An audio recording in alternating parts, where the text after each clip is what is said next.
Hi ladies and gentlemen, Dave Dobbs here. It's the 5th of December 2017.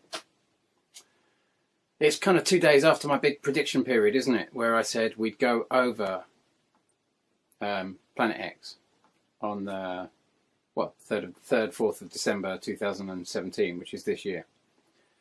And have we seen any evidence of that?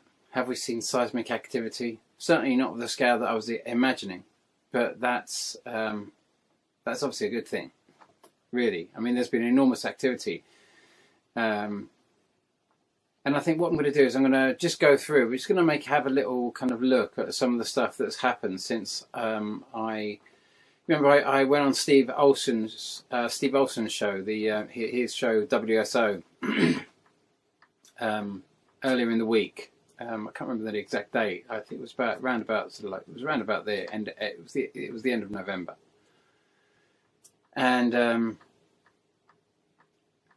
he was showing an incredible shot of a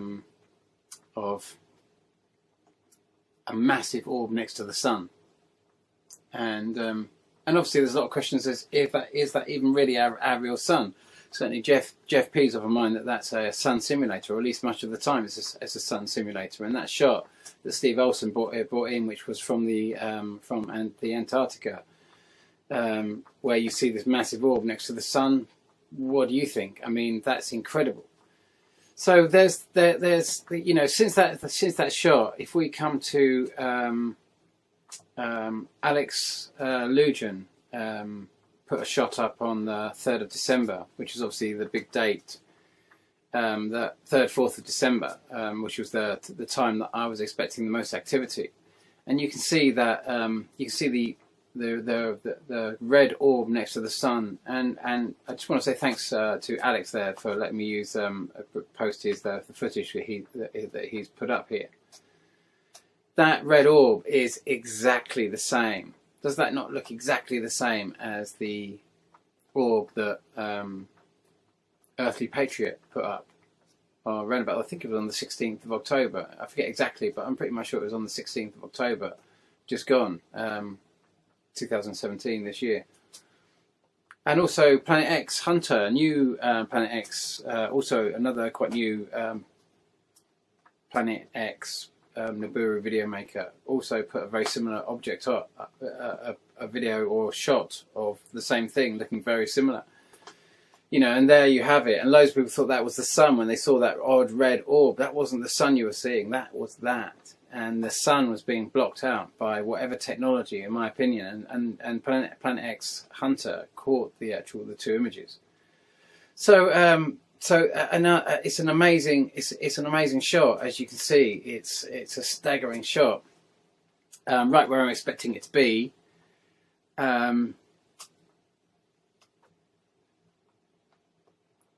It's even closer to the sun than in many ways than I'm expecting it to be in some ways, but because I'm expecting it to be actually further away from sun, even though there's an alignment. When I'm talking about an alignment, I'm talking about,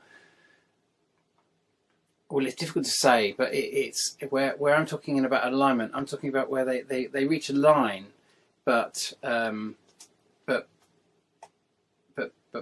Planet X is actually below that line, even though there's a perfect alignment. It's like it's more like a triangle sort of thing, and Planet X sits further in the southern, much further in the southern hemisphere, and so that's a little bit confusing, that shot, and it's also a shot that, you know, I don't know whether my model is correct or not. I really don't know whether my model is correct, and you know, I was expecting much bigger earthquakes right now. I really was. I mean, we're going to get to the activity that we've actually had going on. Let's just come to this next shot. This shot is by Michael Miller. It's a drone shot. It seems to be the date stamp is the 2nd of December 2017. So it's just gone. What the heck is next to the sun? Now, what's interesting about this shot is, yeah, we can look at the sun and we can look at the object that's about 1 o'clock to the sun. notice it's in a very similar position to Alex's shot. Not that that's really relative. Not that that's massively relative, because it depends where you are on the Earth. That will change, obviously, and depends whether it's morning or evening. And I'm not too sure of the timestamp of this video. But nonetheless, when you move the footage around, you can see the two objects moving simultaneously, and that tells you very much it's not a lens flare. But there's another little object at 7 o'clock to that. That, you know, see, there's effectively three objects. One is very almost out of sight and barely shows up. But when you zoom into that shot, you see something which I think is very interesting, and that is where the bigger white one is. In my opinion, that is very possibly the blue Kachina. And one of the other objects that orbits the Planet X system, which is closer, much closer to it than NIBIRU. But that other object you see at 7 o'clock to the sun, that, I'm of mind, is actually NIBIRU itself. And you'll see it's like a ring. It's got the cloud round it, and NIBIRU is actually in the centre, and it's the cloud round it which is catching the light. And that is now heading straight for us. That is, you know, that is just going to keep tracking directly towards us. We're going to be moving around the sun, and as we move around the sun, that is going to be constantly aiming towards us as it curves around on its orbital track around Planet X. That is coming directly for us, folks. It's not going to hit us. We're actually going to go. We're going to carry on going, and it's going to but as it comes towards us, if this is the big flyby that I'm expecting, kind of towards the end of this year, and very, very, very early next year, you know, we just don't know, because it's very difficult. Planet X is quite easy to predict where it is positioned because it's a big mass. We don't truly know where we're going to cross the path of NIBIRU orbiting around Planet X. But I'm estimating that it's going to be at the roundabout late December, early January, very early January. Very, very difficult to predict those exact times, but this year is going to be the end. This month is going to be a very exciting month, really. It's all the things that you're kind of expecting to happen. And so Michael Miller has kind of asked, you know, what the heck is next to the sun? Please go onto his channel, subscribe. He's a new channel. No doubt he'll be now avidly kind of observing the skies with his drone. It's great drone footage, really accurately. I won't play the whole footage. I just ask you to go in, subscribe to his channel, or at least go on, have a look at his channel and comment on what you think it is. Let's open this up to debate, because like I say, I don't know. I haven't got the astronomical data to say whether I'm right, even with my timeline or anything. You know, I could be completely wrong about everything. So I'm opening up the debate here, but I certainly have, you know, in my correlations from the 5th of August, where I show that where the first video capturing of, in my opinion, of NIBIRU comes in on 5th of August 2011, and then we see this kind of 200-day anomalous reoccurrence of this twin-tail object, which I charted for some time before I started realizing that I could start predicting this. It was so regular, I could start predicting it, and that's how my channel kind of grew from that point. And many of my subscribers have known me through that period, and there's always new subscribers coming to this, and new people becoming aware of this and wondering what the hell this is, what the hell the Planet X system is. And many of you have seen all the flybys that I've shown over since I've had a YouTube channel. You know, showing this odd occurrence of this 200-day cycle that comes. Well, you know, what NASA tells us is all these different things, and yet all these different objects seem to have this odd 200-day kind of interval. And NASA tells us they're all different things, and we're kind of supposed to believe that, and then we start seeing, you know, 6 or 7 of them in a row, 200 days apart, and then I start predicting them, and I've done what, 5, 6 flybys, and you know, around about the, and I keep repeating this information, obviously, because there's always new subscribers that come to this, and it's so important to understand that there are correlations in all of this information. Now, that doesn't mean that my timeline is correct, and certainly, you know, I was expecting some pretty big seismic activity as of late. And have we had it? We certainly haven't had tsunamis, and we certainly haven't had anything sort of like above a 7. We've had a few 6.2s and the likes, and we've certainly had some massive swarms of earthquakes all around us, all around the globe. Massive swarms of earthquakes all around the globe, severe flooding all around the globe, and all the major volcanoes have been going off. All the magma chambers have been filling on all the major volcanoes. So there's been no lack of kind of, it's not been quiet in any way, shape or form. It hasn't quite been the effect that I was expecting. But then we haven't really had the solar flare that I was expecting either. I was expecting a massive CME, and without a massive CME, we don't get a massive kind of like massive jolt in energy. And that's quite interesting, because I was expecting a massive CME from this. Quite why that didn't happen, I do not know. Maybe, well, there's just a million different maybes. You know, I just do not know. You know, the best thing I can do is just charter this pattern, and that's what I've done. So let's keep going with some of the other things that we've seen. You know, whilst I'm saying that, I've just been showing you the flybys so far that we've had, and you know, and it's so important to just keep an eye on those, because, like I say, though it's repeating it for all my subscribers that have seen it for so many times, because that's really a big focal point of all my videos, is trying to keep these corroborations together and keep this story together, because many of you have no doubt gone out and bought food, because I've been saying, you know, a hungry man is an angry man, and we are going to be led into a place where we could be desperate.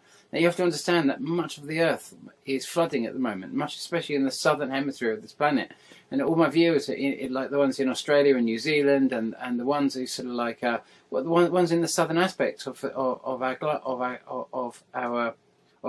are going to be much more kind of like are going to have much more of an affinity with those words than people in the northern hemisphere. But, you know, don't count your chickens just yet, because this is the beginning. This is literally the beginning of this process. And we have to, let's just take a look at this shot as well. This is a shot that came in on the 3rd of December as well. It's a shot Blake Cousins put up on third phase of the moon. Great channel, great coverage. This is, you know, he's got constant fresh data coming in, and this is another one of his I suppose subscribers who's got onto him and had this amazing thing come in from Sweden. Now this is what Jeff P would call the kind of the lens array, this kind of shield thing that looks like a sundog, except that we see it from outer space. We've seen the same image from the ISS satellite, the International Space Station satellite.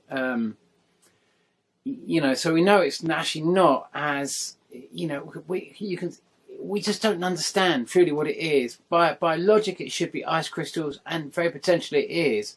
But something seems to happen to the sun at specific points when a part of the Planet X or the Nibiru system or the Dark Star, whatever you want to call it, when part of this dwarf planet, this whole system, the Nibiru system, when any part of that goes in front of the sun, something seems to fire up. This unusual light source seems to fire up, and it's not a direct light source. It's a very unusual kind of, and it seems to refract into clouds. It seems to have a kind of like a plasmoid effect in the skies. It does. There's so much stuff we don't understand. Is it man-made? Is it being done by something much higher to stop us going into panic during us going through this process? No one really understands or knows why it does what it does, but there it is. And we've had this system quite a few times. So this showed itself ironically on the 3rd of December 2017, and this is this is, to me, this is our big alignment point with the kind of like with the Planet X system. So we're expecting to see some pretty anomalous things on this day, and sure enough, we really have. So volcanoes, you know, we've had Mount Agung, or Ajung, if it's correct. I'm never really too sure how to pronounce the name of the Balinese volcano that's been erupting, and in my opinion that's going to calm down now. In my opinion, that's kind of done the biggest part of its eruption now, and it should start calming down now. I had a friend going out there, and I said to her, you know, you have to understand, if you're flying out to Bali around about that time, it's quite likely your flight's going to be cancelled, because all the volcanoes are going to be going off around that area, all of them, and we just have to kind of accept that this is a massive gravitational body that's in quite close proximity to our sun, and to our Earth, and maybe that's what that could be a real distinct reason why it hasn't actually. I mean, this could be a reason why it hasn't massively affected our Earth, because it's moving further away from the sun now. So we just don't know why we haven't had the big eruption, but we've certainly had all the epic sightings of it. We don't know really how it's going to affect us, but we can see that all the volcanoes are going off. Ajung's going off. The closest volcano to Mexico City, Popocatépetl, that's also gone off, and you know, that's obviously that's another big volcano. It's you know, the whole thing is pretty, you know, all the volcanoes around the Pacific Basin, what they now refer to as the Ring of Fire, are all going off. We understand that many of the volcanoes that link the arm that comes down from Russia, the Kamchatka Peninsula, it's like they call it the Emperor Hawaiian Seamount Chain, and they're underwater volcanoes that link from Kamchatka Peninsula right down to Hawaii. Many of those are very active, and of course this is boiling the oceans. It's literally putting so much heat into the ocean. So we get to this point now, and it's like putting a pot on the fire. Obviously, tremendous heat goes into the water, which means that enormous vapor is now going to go into the air, into the atmosphere. And so that process is really just beginning now. So countries in the southern aspect of the globe are now going to be getting enormous storms, and they're really going to start from around about now. They've already obviously been starting. We had enormous flooding, but that can only get far worse right now. So we've got extreme flooding, and so for all of those people right now in the southern aspects of the globe that have gathered food and that sort of stuff, that's going to be really essential, because people are going to be really struggling, and your food, the food that you've stored, is going to be it could be really helpful. But for those of you that have now got, especially those in America, you know, most of my subscribers are in America, and most of you are, so far, have not been affected by this. We had at the very beginning of, the very end of November, the beginning of December, 30th of November, we had a massive 6.7 earthquake on the mid-Atlantic ridge, and that was very, very big. That's very unusual. It's a very unusual location for, you know, it shows of something, you know, anomalous. So, you know, there has been sign of solar activity. Certainly, Dutch Sins has been talking about some signs of solar activity, although that's not his speciality. But he mentioned in one of his videos that was a sign. And that's the key. Like I say, you know, solar activity coming into the planet, you know, triggers many of these big things, and we just haven't had that with this alignment of Planet X. We've certainly had the sightings of it. We've certainly had the volcanoes. We've certainly had swarms and swarms and swarms of little earthquakes everywhere, all around the globe, masses and masses of them, but nothing specifically really big. We had on the 1st of December, we had I think it was something like what was it listed down here, a 6.3 in Iran, another 6.3 in Iran. What else have we had? We had a 6.2 in on Sunday, 3rd, which was in Ecuador. A 6.2. So we have definitely had activity. What else have we had? We've had quite a few swarms in. We've had quite a few, lots of tremors right around, in America. Some of you are sort of like, we had one in Delaware. We've had, you've just had, I don't know, you don't normally get so many earthquakes on the East Coast, and you've had a few tremors on the East Coast. You've certainly had lots of swarms again. I use the word swarms. It's one of the terms that Dutch seems to use all the time, and I love his correspondence because his last few videos have been absolutely fascinating, because he's literally been talking about volcanoes earthquakes occurring, and then they literally get deleted as he's talking about them. So someone's really controlling the information about earthquakes. Really don't want us to see how big they are and how frequent they are and the size of some of these earthquakes. And some of them are completely deleted, many of them, and he's there corresponding on earthquakes as they come in, and they literally get deleted as he's talking as he's making his live show. So that's very interesting. So then we come to this big. Well, it wasn't that big, but there was an earthquake in the region that North Korea so apparently has conducted a nuclear test, or several nuclear tests.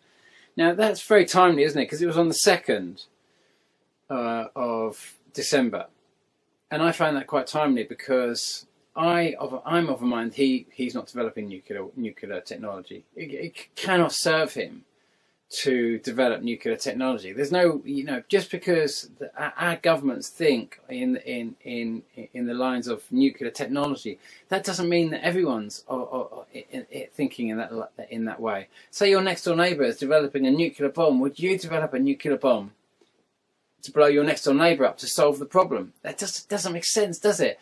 Only the most stupid mentality goes down this corridor, I'm afraid.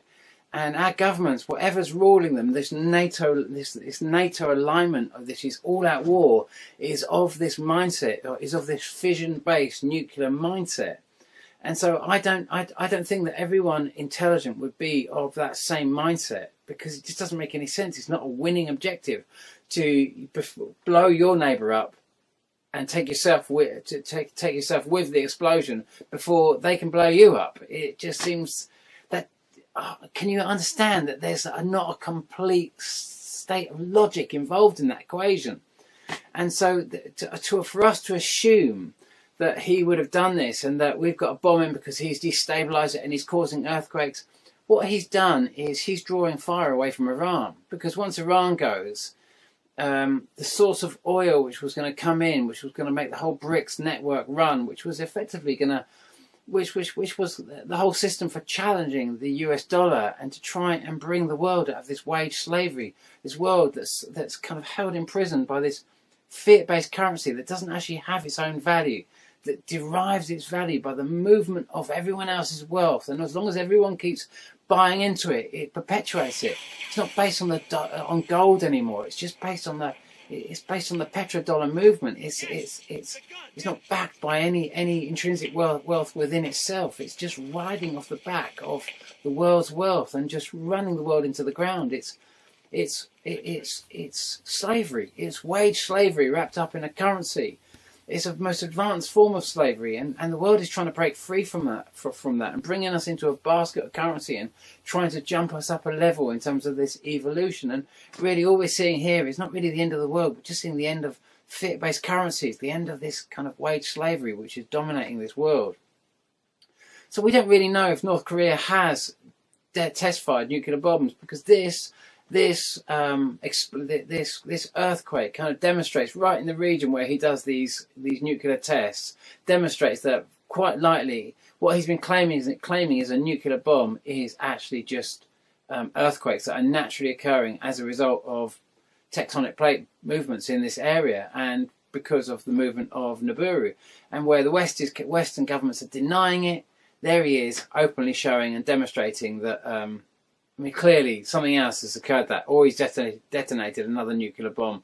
But I don't really think that's that's, you know, if I jump forward to this image, ironically, this is an image that the Dutch Sint put up on the 3rd of December 2017, and he brought it into one of his talks about about all the different things that could be causing many of these earthquakes. And he's of a mind it's fracking, and you know, oil wells and that sort of stuff. And I was of that same mind before I discovered Planet X. I was of that same mind, and I would have got quite irate if someone had said counter to that. And so I do totally understand anyone who thinks that Planet X is not real, and you're concerned that it threatens the entire kind of, you know, the kind of climate change, global warming, global cooling, whatever you want to call it. This kind of like this understanding that our environment is being affected by our use of fossil fuels and the way in which we're running our world and running our economies and everything else like that. And I've very much been on the same camp most of my life, you know, and still am today largely. But I've just discovered Planet X. I've just discovered it's a very real thing, and it was a very painful thing to discover, especially being, you know, a climate change activist for much of my life as well. And to see this, and it doesn't mean that I've stopped in my want for sort of like our world to come into an environmental kind of like mentality where we're looking after this planet and we're coming into a sustainable mindset. But nonetheless, this image here just shows all the nuclear test sites in just a very, very small area.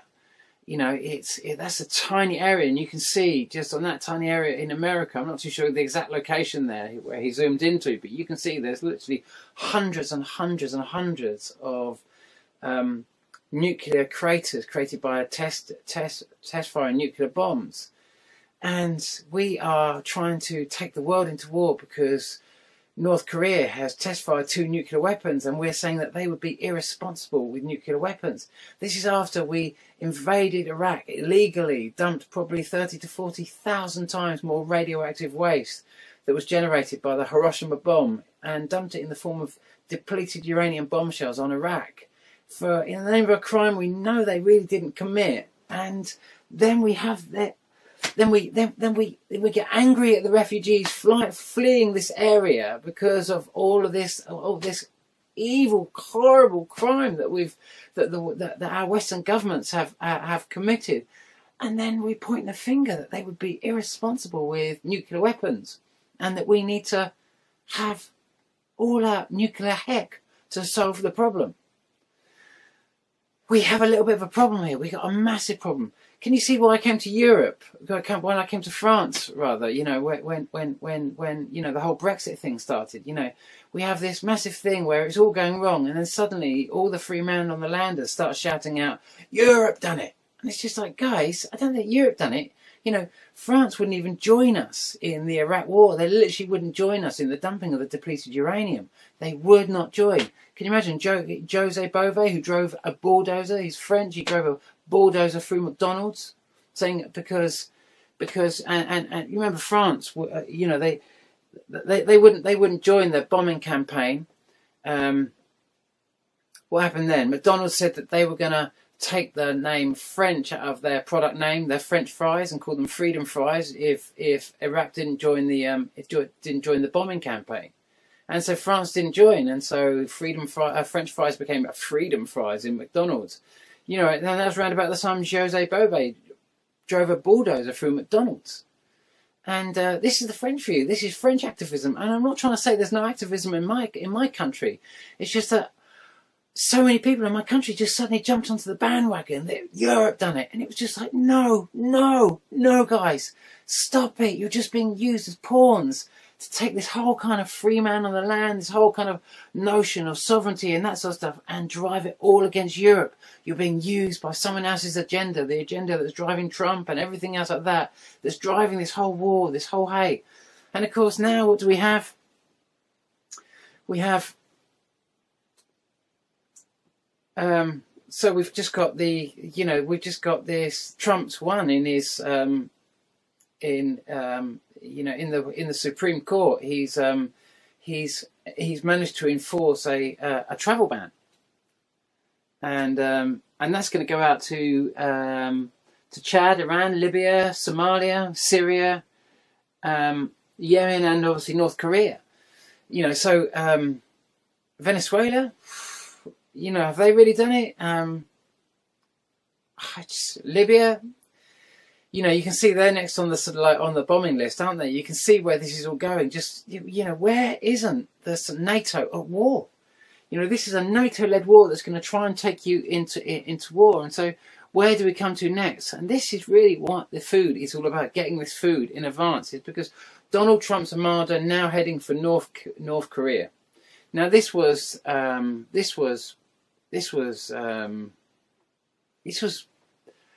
in April. Do you remember when he said in a speech? I'll play you a fraction of the footage. You redirected Navy ships to go toward the Korean Peninsula. What are we doing right now in terms of North Korea? You never know, do you? You never know. That's all you're going to say. You know, I don't talk about the military. Yeah. I'm not like Obama, where they talk about in 4 months we're going to hit Mosul. And in the meantime, they get ready, and like you never saw. Look, they're still fighting. Mosul was supposed to last for a week, and now they've been fighting it for many months, and so many more people died. I don't want to talk about it. We are sending an armada, very powerful. We have submarines, very powerful, far more powerful than the aircraft carrier, that I can tell you. And we have the best military people on earth. And I will say this, he is doing the wrong thing. Do you think he's mentally fit? I don't know. I don't know him, but he's doing the wrong thing. But you remember this was back in North Korea. This was back in April, and he said he was sending an armada. Now you remember what I told you, that when NIBIRU last came in, the Spanish, they planned this for a long time. They chopped down every tree in Spain and most of the trees in France and gathered all the timber all around. They destroyed all their forest to build the biggest armada to ever set sail to invade Britain. And of course, what I wrote about in Laughing Gas was, the message I was given was, you approach a wall and nothing gets past this wall that is of war. That was actually the message I was given. That's what inspired me to write Laughing Gas. That is what we approach right now. And that's what you come to right now. That's what is literally approaching right now. And so Donald Trump's sending in the armada. You saw it with Afghanistan. You saw it with Iraq. You saw it with Libya. You've seen it. I mean, you've seen it with it's this kind of like it just doesn't end, does it? It's just this ongoing. We're seeing it with Syria. We're seeing it with everywhere. It's just ongoing bombing. Always at war. Always on the aggressive. And the reason is because the higher gods will not get involved in the earth plane if humanity is of war. Except, is humanity of war? And as I understand it, humanity is not of war. Humanity is being subverted with war. This was the message I'm getting. This is why we are going to be massively helped through this process. But it's going to come at a price. And the price is, and the price is what I try to describe in Laughing Gas is you can understand that, the Russians are now massing on the North Korean border as well as the Chinese. No one knows how many Chinese are massing on the Chinese border. Now, you're going to be fed stories that this is all going to be a land grab, that the Chinese are going to try and go for the land, and the sort of like, and the Russians are all going to go for a land, and it's going to be a massive great land grab. No, it's not. This is not. North Korea wouldn't go wouldn't do this out on its own. The North Korea is being. You're making a lot of assumptions if you think this is just a massive great land grab. The whole Iran kind of BRICS network, BRICS as in Brazil, Russia, India, China and South Africa. They're all joining this network to become part of this new kind of, it's like an oil bourse. If you could call OPEC an oil bourse that funnels oil, and we know that right now Saudi Arabia that effectively runs OPEC the oil-producing economic countries, we know that that's massively, you know, they've been driving the price of oil so low to try and break all the competition, to try and break Syria, to try and break any competition to this. And they haven't done it. You know, they haven't broken Syria, they haven't broken Lebanon, they haven't broken sort of like China, they haven't broken Iran. Yes, Venezuela is on its knees, but now Venezuela is going to be massively helped, and it's looking to set up its own cryptocurrency right now. Things could unfold for Venezuela, you know, but they've just got to ride this out right to the end. And when I say the end, right until NIBIRU passes. Anyone who goes on the aggressive, just like the Spanish did. And remember, in the days of the Spanish Armada, the Spanish were becoming more powerful than the Vatican itself. Isn't that interesting? And so they were encouraged to invade Britain and became the weakest force instead of the strongest force. Isn't that interesting? That that they were led into attacking Britain at the worst time they could do an invasion. And that's exactly what's happening with the Americans right now. The Americans with NATO effectively. NATO is dragging, is trying to drive the NATO countries into invading a sovereign country at the worst possible time. At the worst possible time, to make exactly the same mistake. And ironically, they're calling it the Armada. It's hilarious, really, if we cannot see what's happening. You know, you won't get, admittedly, I kind of wanted more kind of seismic activity to give us all the warning. But at the same time, you remember when Fukushima occurred, and then a week later, the NATO countries, you know, Britain and America started bombing Libya. And I can imagine that NATO was imagining that we would get a much greater seismic activity, and that they could use that as a kind of as a bit of a smokescreen to go into North Korea, and they're not going to get that, which means that it's going to be what William Burroughs would call a naked lunch. If they invade, you're going to see really what's right on the end of the fork. You know, okay, you've got Donald Trump enforcing a travel ban on all Muslims, you know, and all these countries that won't be able to come to America, which means that that's going to create a lot of anger. You're going to create a lot of anger. You know, that's gonna come back on America. That's going to come back on America massively. That's going to cause problems, big problems. But you can see that big cogs are moving. So, you know, there's going to be every attempt to try and find other things to sort of divert the attention whilst this Armada goes in. And after more than 2 decades of waivers, we are no closer to a lasting peace agreement between Israel and the Palestinians. It would be folly to assume that repeating the exact same formula would now produce a different or better result. Therefore, I have determined that it is time to officially recognize Jerusalem as the capital of Israel. You know, I just don't think the aggressive stance right now. I think we should all just back down, walk away from the guns, and realise we're all being played by NATO. And NATO's not a landmass, it's an oceanic place.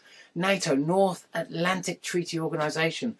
This is an oceanic order driving a landmass into war. We're united in our recognition of NATO as the bulwark of our collective defence. And today, we've reaffirmed our unshakable commitment to this alliance. Mr. President, I think you confirmed that you're 100% behind NATO. This is, in my opinion, this is more likely, you know, reptilian or something like that. If there is ever reptiles or anything else like that, yeah, we just see it as kind of alien technology coming in, and we assume it's come from crashed UFOs and what and these sorts of things, and it's been back engineered and that sort of stuff. But supposing we've just been buying it from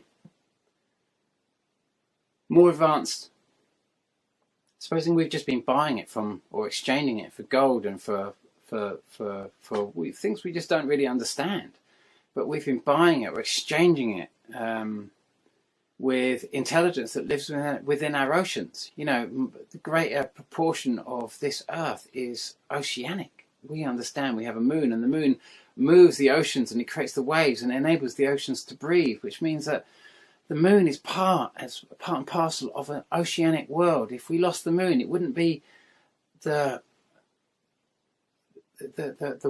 world above the water line that suffers most. It would be the oceans. And so whatever lives in the oceans, whatever intelligence lives in the oceans, it requires the moon. Take the moon away, the oceans would die.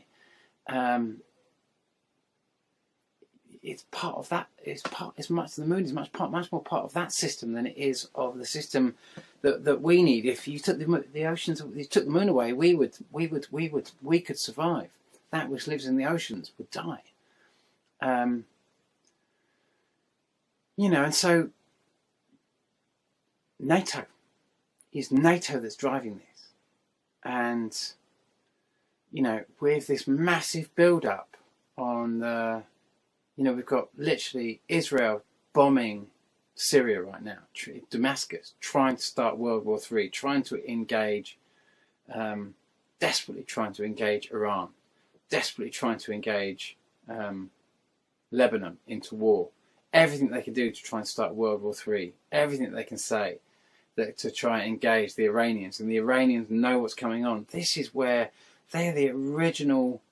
This is where the story of the Bible came from. This is where Zecharia Sitchin, who wrote the 12th Planet, which was all about NIBIRU, originally the first real writer about it.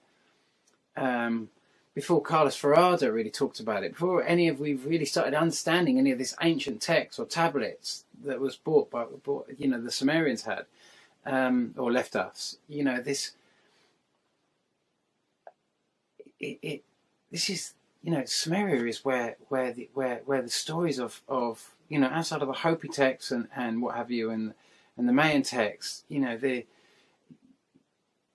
our biblical text is Sumerian text. It's Mesopotamian. It's from Syria. It's from Iran. It's from the very people that this is where our Bible originates from. These are the people that we're being. That is what is being attempted to make us do. It's forcing us to try and bomb the place where our Bible originated from, to attack the very bloodline that we say that we are praying to. Jesus is from Syria. His parents came from Damascus. You know, they were paying their taxes to Caesar. Can you understand that this whole drive for war right now is going against everything that the Bible is about? You're going in the wrong direction. You know, Trump is being duped into releasing an armada, or you know, you've got to try and see through this and realise that this is a trap. And if you go into this, and this is really why I was talking about buying the food more than anything else, is because whenever NIBIRU has come, whenever it's come by, it's always come with massive geopolitical front to it, and this is the big geopolitical front. This is going to be Donald Trump's great armada, you know, and it's going to be sent, ironically, from, you know, ironically it's the Senate that's effectively sending this great armada that is mostly funded through Israel. It's the Senate, and ironically, it was the same in the days of Rome. It was the same with the Spanish Armada, which really was a continuation of the days of Rome. It hasn't changed. It's the same power base. It's the same thing going on. It's the same game. Yeah, you've got a bit more advanced technology, but it's the same game. It's the same thing unfolding. And if you go to war, you're going to make the same mistake. You have to listen to this and wage peace. This is why you're going to need food, because you will not achieve your objectives if you go by war. If that is your game, all this hate of Muslims, you see all this hate of Angela Merkel now because she's been very lenient with letting Muslims come in, and people are saying, oh, there's just too many and they can't handle it. Well, you know, the real logic would be to stop bombing Syria, to stop funding all the killing, to stop sending weapons to the area, to back off from the whole weapons things. But you know, we too, like the Iranians, like the Syrians, like the North Koreans, like all of those are seeing what the West is desperately doing in this mad drive to make this war, that makes World War III happen. And they're just desperately trying to hold it off. They're desperately trying to hold it off until after the passage of NIBIRU. And we just don't know how this is going to go. But once NIBIRU is passed, I mean, the world is going to be a very different place. And many of you are going to be brought into a state where you're also going to be thinking you want to defend yourself. And self-defense is going to be everything. And all I can tell you is, if you're going to think about self-defense, take it one step further and think, which self do you want to defend? Because that's what this is really all about. Because Earth is going into a singularity. All that is interference is going to be removed from humanity. But the final choice of which soul resides, which soul you truly, each individual human tallies with, where it lies with the individual human. So this is really just a massive marketing campaign to try and draw you to one soul or another, to go with your ego-based state or go with your higher-based state. Neither is wrong, but you will have a choice, and that's what you're coming into now. And some of you are going to be drawn into war and hate, and some of you are going to be drawn into love, community, and peace right now, and union, and trying to facilitate as much help and as much as assistance as you can right now. And that's what this is all about. So that's really where this is all going. Stay in peace, stay in love, do the very best you can. It's the same message. My message all pretty much all come into the same sort of same narrative. You know, I asked when I went into my state of prayer, and I had my big answer. I said, when do you step in? And the answer I got was, at the moment I have both feet in. But if you don't want me, I will take both feet out. And if you go into a state of war, I can promise you that Godhead state of you, which steps in, will step out. It will not be part of you if you are of war. It will step away. Because it's not here to engage in that. It's not allowed to engage in that in this time. It will pull out. And that means that when NIBIRU goes by, it has such an ungrounding effect on the psychic links, the psychic fourth and fifth dimensional links from the human state on the third dimensional being on this planet, on this earth plane, to a higher level. And when that's broken, we can lose our connection with our divine souls. So ladies and gentlemen, sorry again for another long video. If you haven't already, make sure you've got lots of food in stock, because you're heading into now the very, very difficult period now. We're in it. A very exciting time. Good luck through this transit. You know, NIBIRU, the big passage comes, you see it coming in, you see a first shot of it, I'm of a mind. You know, Michael Miller caught it. That's it coming in, I'm of a mind. And it's just going to get closer and closer and closer to us, and it's going to pass by. The end